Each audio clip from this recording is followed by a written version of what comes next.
Dans cette vidéo, je voudrais voir avec toi le sujet des podcasts. Si tu as cliqué ici, c'est parce que je pense que tu dois être consommateur de podcasts ou bien que tu connais des gens qui consomment des podcasts et qui sont fans du format.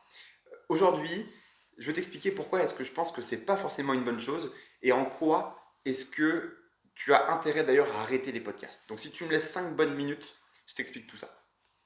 Alors, dans un premier temps, je voudrais définir le podcast parce que c'est important. Pour moi, le podcast, ce n'est que de l'audio. Donc, tu le trouveras par exemple sur Spotify, sur Apple Music, voilà, des plateformes comme celle-ci. Dès que tu rajoutes autre chose, ce n'est plus un podcast, du moins de la façon dont je l'entends. Après, il y a deux types de podcasts. La première chose, c'est tous les podcasts qui sont à but de divertissement et tous les podcasts qui sont là pour t'aider à apprendre des choses.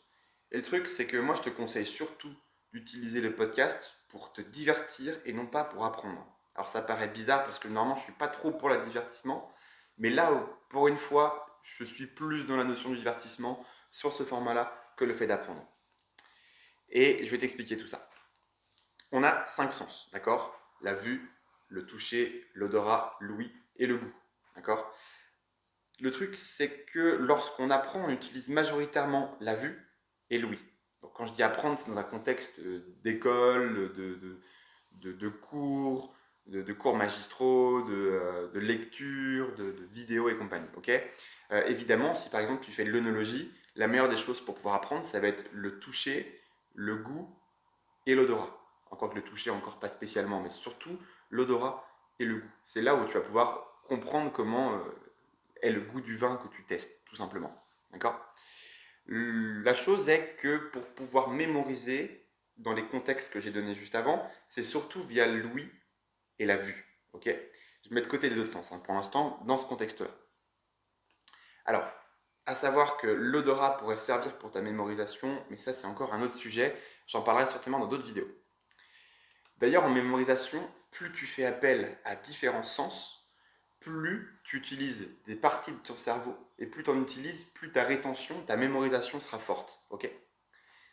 Donc, si on compare un livre, une vidéo et un podcast, regarde, le livre, tu as un texte, tu utilises tes yeux, tu n'utilises pas tes oreilles. La vidéo, tu utilises l'audio et le visuel, d'accord? Donc du coup, l'ouïe et la vue. Superbe. Pour a priori, la vidéo, c'est ce qui est le plus intéressant. Et le podcast, tu utilises simplement l'audio.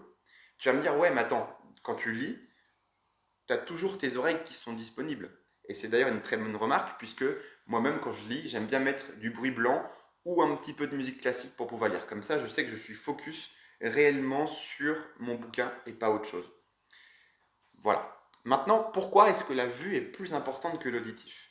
Alors là, je vais te parler d'une étude. Dans une étude sur 38 étudiants dans l'université de l'Indiana, hommes et femmes âgés de 18 à 22 ans, on voit que lorsqu'on leur soumet des mots, selon la façon dont on leur soumet les mots, la rétention est complètement différente. Je te mets donc du coup ici à l'image le résultat. On voit que du coup, le visuel, 84% sur des mots courts et 73% sur des mots courts lorsque c'est avec le oui. Sur les mots longs, 78% de rétention avec le visuel et 65% de rétention avec l'auditif. Pour une moyenne de rétention à 81% sur le visuel et 69% sur l'auditif. Le visuel te permet en gros un meilleur encodage dans ta mémoire. C'est plus facile à imaginer. Donc si tu peux visualiser quelque chose et l'imaginer, tu es beaucoup plus susceptible de le retenir. De plus, la vue est clairement le sens qui consomme le plus d'énergie. On estime que ça consomme à peu près la moitié de ton énergie que le cerveau consomme. D'accord? Pas du corps entier, hein, juste du cerveau.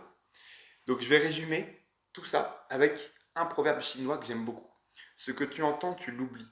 Ce que tu vois, tu te souviens.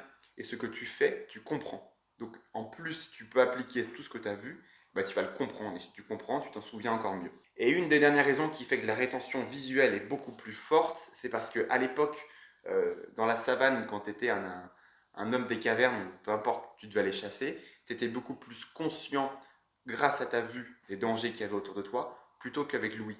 Même si effectivement tu pouvais entendre une branche craquer, mais c'est surtout la vue qui fait que.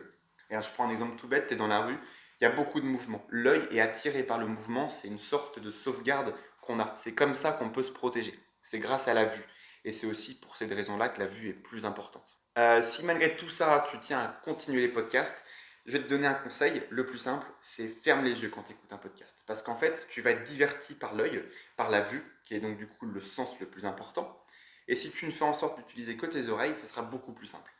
Le problème, c'est que tu vas devoir probablement prendre des notes. Parce que pour mieux mémoriser, il faut prendre des notes. Donc si tu dois prendre des notes, évidemment, il faudra ouvrir les yeux, ça paraît logique. Mais de toute manière, via l'auditif, tu as quand même moins de rétention possible. Il faut le savoir. De toute manière, qu'il en soit, que tu sois via l'audio, le visuel, les deux, il faut savoir qu'après 10 minutes, l'attention baisse. Donc même si tu es passionné par un sujet, même si tu adores une chose, tu vas peut-être pouvoir repousser ces 10 minutes, ok, mais tu finiras forcément par être lassé, quel que soit le format. Donc fais tes apprentissages par petites sessions en fin de compte. Alors, ma conclusion. Maintenant, c'est que malgré mon avis, le podcast reste un moyen qui est comme très très utilisé, très à la mode, notamment via les réseaux sociaux. Je reçois beaucoup de gens qui font des vocaux via Messenger, via WhatsApp et compagnie, d'accord. Euh, Voilà pour cette vidéo, j'ai terminé. Maintenant, si tu veux aussi être plus performant en tant qu'entrepreneur, je t'ai préparé 9 petites techniques et hacks de productivité et d'organisation. Tu as juste à cliquer sur le lien dans la description, tu rentres ton email, je t'envoie tout ça et c'est tout. Voilà, bonne journée à toi, à bientôt, salut.